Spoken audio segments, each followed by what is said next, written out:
और इसी बीच अगली बड़ी खबर आपको बेंगलुरु धमाके से जुड़ी हुई बताते हैं, जहां पर बम में इस्तेमाल सामान की फोटो मिली है। टाइमर, बैटरी, सर्किट वायर बरामद हो चुका है। बम से बरामद सामान की फोटो यानी कि वो तस्वीर सामने आई है जिस सामान का इस्तेमाल किया गया था। ये बड़ी खबर आपको बता रहे हैं। बेंगलुरु के रामेश्वर कैफे में ये हमला हुआ था, ये धमाका हुआ और टाइमर, बैटरी, सर्किट वायर बरामद किया जा चुका है। बम से बरामद सामान की तस्वीर जारी हो चुकी है और लगातार जांच चल रही है। बड़ी खबर बता रहे हैं, रामेश्वरम कैफे में धमाका हुआ है। मौके पर पहुंची पुलिस और एफएसएल की टीम, बम स्क्वाड और फॉरेंसिक की टीम भी तैनात है। 9 लोग इस धमाके में घायल हुए। बता दें आपको कि तस्वीर भी आपको हम दिखाएंगे कि जो चीजें वहां से बरामद हुई हैं, क्योंकि शुरुआती दौर में इसे ये कहा गया था कि ये सिलेंडर ब्लास्ट है, लेकिन उसके बाद जो चीजें निकलकर अब सामने आ रही हैं उससे कई सवाल उठ रहे हैं। देखिए, बैटरी है, वायर है जिसका इस्तेमाल बम में किया गया था, इस जगह पर साठी सर्किट जिसका इस्तेमाल बम में किया गया था, क्योंकि पूरी तस्वीर सामने आई है। धीरे धीरे पूरी स्थिति साफ हो रही है, हर एक तस्वीर सामने आ रही है। ये टाइमर है, क्योंकि अब जब वहां जो ब्लास्ट हुआ था थोड़ी स्थिति सामान्य हुई है तो एफएसएल की टीम भी वहां पर जा रही है, तमाम चीजें जांच कर रही है, जिसके बाद सबको निकल कर सामने आ रहा है। ये सर्किट है, इसके अलावा टाइमर भी बरामद हुआ है। शुरुआती दौर में सरकार की ओर से भी ये बयान दिया गया था, प्रशासन की ओर से भी ये बयान दिया गया था कि ये सिलेंडर ब्लास्ट है, लेकिन अगर सिलेंडर ब्लास्ट है तो ये तमाम चीजें वहां पर कैसे बरामद हुई हैं, क्योंकि अब जाकर वहां पर जब जांच की जा रही है एक एक करके स्थिति साफ हो रही है। पहले तो वहां पर टीमों को जांच तक नहीं करने दिया गया था, लेकिन अब जब जांच की जा रही है, जो तस्वीरें सामने आ रही हैं, उससे एक बात तो साफ है कि बेंगलुरु के रामेश्वरम कैफे में जो ब्लास्ट हुआ है उसमें काफी कुछ छिपाने की कोशिश की जा रही है। सरकार क्यों दबा रही है इस मामले को, यह सवाल जरूर उठ रहा है। एक और बड़ी खबर गायत्री से जानते हैं।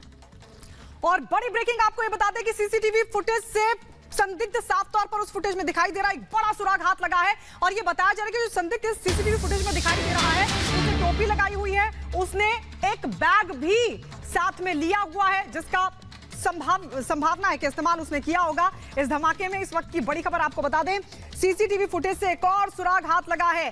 टोपी और चश्मा लगाए हुए संदिग्ध नजर आ रहा है। ये देखिए तस्वीर हम आपको दिखा रहे हैं, ये वही सीसीटीवी फुटेज है जिससे साफ तौर पर दिखाई दे रहा है कि कैसे टोपी और चश्मा लगाए ये संदिग्ध नजर आ रहा है। अब इसको लेकर जांच पड़ताल होगी कि आखिरकार इस शख्स की भूमिका क्या रही थी। ये तस्वीर हम आपको दिखा रहे हैं। देखिए, ये धमाके का जो 3 मॉड्यूल एक्शन है उसमें एनआईए जुटी हुई है, लेकिन सीसीटीवी फुटेज जो है वो खंगाला जा रहा है। और ये देखिए, ये संदिग्ध हम आपको दिखा रहे हैं, इसके हाथ में बैग है जो पीछे इसने कैरी किया हुआ है, टोपी लगाई हुई है और बताया जा रहा है कि चश्मा लगाया हुआ है जो वहां से गुजरता हुआ दिखाई दे रहा है। मास्क पहने हुए था ये संदिग्ध। ये सीसीटीवी फुटेज जो अब खंगाला जा रहा है और इसमें कई चौंकाने वाले खुलासे सामने आए। इसके अलावा ये टोपी पहने संदिग्ध भी उस फुटेज में कैद हुआ है, उस फुटेज में दिखाई दे रहा है, जिसके हाथ में बैग भी है। ये देखिए, हम आपको दिखा रहे हैं, इस संदिग्ध के हाथ में बैग है, पीछे इसने ये देखिए ये बैग कैरी किया हुआ है इसने और ये टोपी लगाई हुई है और साथ ही इसने चश्मा भी लगाया हुआ है। अब इसकी भूमिका कहां तक थी उसकी भी जांच की जा रही है, लेकिन टोपी पहने ये संदिग्ध इस फुटेज में साफ तौर पर नजर आ रहा है, मास्क पहने हुए दिखाई दे रहा है और लगातार इससे जुड़े बड़े खुलासे हो रहे हैं। एनआईए इस पूरे मामले की जांच करी और 3 मॉड्यूल पर शक है। और इसी बीच आपको बेंगलुरु धमाके का अपडेट भी दे दें। मामले की जांच में एनआईए की टीम लगातार जुटी हुई है। रामेश्वरम कैफे में यह धमाका हुआ, मौके पर पहुंची है पुलिस और एफएसएल की टीम। इसके अलावा बम स्क्वाड और फॉरेंसिक टीम भी तैनात है। कैफे में धमाका होता है जिसके बाद 9 लोग घायल हो जाते हैं। कैफे से जला हुआ बैग और बैटरी भी बरामद हुई है। Deputy CM DK Shivakumar घटनास्थल पर पहुंचे हैं। धमाके का सीसीटीवी वीडियो भी सामने आया है। धमाके के संदिग्ध की पहचान भी यहां पर की जा रही है। बड़ी खबर आपको बता रहे हैं अब तक क्या कुछ अपडेट है इस पूरे मामले में। और इसी बीच बड़ी खबर, बेंगलुरु धमाके पर सूत्रों से जानकारी मिल रही है। आईएसआईएस बेल्लारी मॉड्यूल पर शक व्यक्त किया जा रहा है। बेल्लारी मॉड्यूल पर धमाके का शक व्यक्त हो रहा है। दिसंबर में एनआईए ने की थी छापेमारी, छापे के बाद 4 लोगों की गिरफ्तारी हुई थी। ये बड़ी खबर आपको बता रहे हैं। क्या इसमें आतंकी कनेक्शन है, ये भी एक बड़ा सवाल यहां पर खड़ा होता है। तो बेंगलुरु के रामेश्वरम कैफे में हुए धमाके के एक संदिग्ध की पहचान हो गई है। जांच एजेंसियों को धमाके के पीछे आईएसआईएस के बेल्लारी मॉड्यूल का हाथ होने का लगातार शक है। स्थानीय पुलिस के साथ ही सेंट्रल एजेंसियां भी धमाके की साजिश का पर्दाफाश करने में जुटी हुई है। पूरी खबर आप इस रिपोर्ट में देखिए।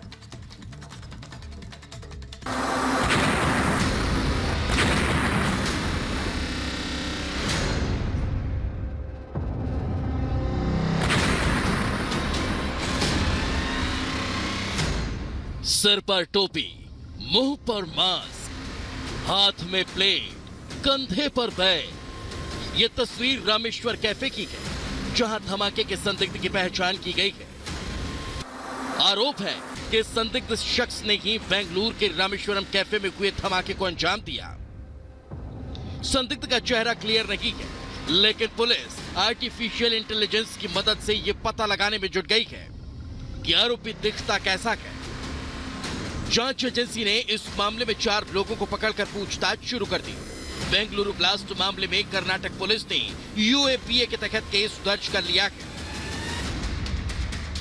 एक दिन पहले रामेश्वरम कैफे में जोरदार धमाका हुआ था, जिसका सीसीटीवी वीडियो भी सामने आया था, जिसमें कैफे में धमाका होता दिखाई दे रहा है, जिससे वहां धुएं का गुबार उठने लगा। इस ब्लास्ट से वहां भगदड़ मच गई। लोग अपनी जान बचाने के लिए कैफे में भागते नजर आए। रामेश्वरम कैफे में हुए धमाके में स्टाफ और ग्राहक समेत 9 लोग बुरी तरह से घायल हो गए, जिन्हें फौरन अस्पताल में भर्ती करवाया गया। आरोप है कि धमाके का संदिग्ध कैफे में घुसा और खाना ऑर्डर किया, लेकिन उस शख्स ने खाना नहीं खाया, बल्कि बैग रखकर वहां से फरार हो गया। जिसके कुछ देर बाद ही रामेश्वरम कैफे में जोरदार ब्लास्ट हुआ। पुलिस के मुताबिक मौके पर पहुंचे तो धमाके वाली जगह से बैटरी और जले हुए बैग के साथ कुछ आईडी कार्ड मिले। इस मामले में जांच तेज हो चुकी है। बेंगलुरु ब्लास्ट में जांच एजेंसियां 3 मॉड्यूल पर काम कर रही है। जांच एजेंसियों को ISIS के बेल्लारी मॉड्यूल, PFI मॉड्यूल और लश्कर-ए-तैयबा पर शक है, क्योंकि बेंगलुरु में हुए ब्लास्ट का पैटर्न इन मॉड्यूल के काम करने के तरीके से मेल खाता है। जानकारी के मुताबिक ये तीनों मॉड्यूल काफी समय से बेंगलुरु को दहलाने की साजिश रच रहे थे। यही वजह है कि घटनास्थल पर जांच एजेंसियों के साथ फॉरेंसिक टीम भी तैनात कर दी गई, जो लगातार इस घटना की जांच कर रही है। रामेश्वरम कैफे के आसपास के इलाके को सील कर दिया गया। मौके पर फॉरेंसिक टीम, बम स्क्वाड की टीम, FSL और NIA की टीम जांच कर रही है। साथ ही NSG को भी तैनात किया गया है। Bureau report, Republic Bharat.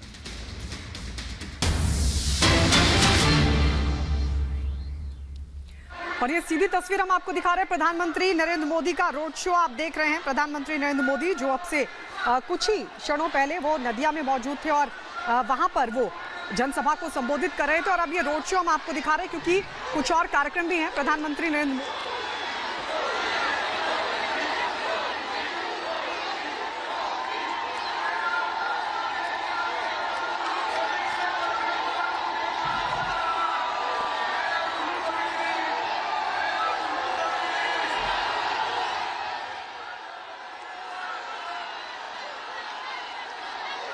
Neeraj Singh, Neeraj हमने देखा तो तस्वीरें आप देख रहे हैं कृष्णनगर नादिया से प्रधानमंत्री नरेंद्र मोदी का रोड शो। यहां पर जबरदस्त तरीके से हुजूम लोगों का जुट गया है। लोगों का अभिवादन स्वीकार कर रहे हैं पीएम मोदी और एक बड़ी सौगात आज नादिया के कृष्णनगर में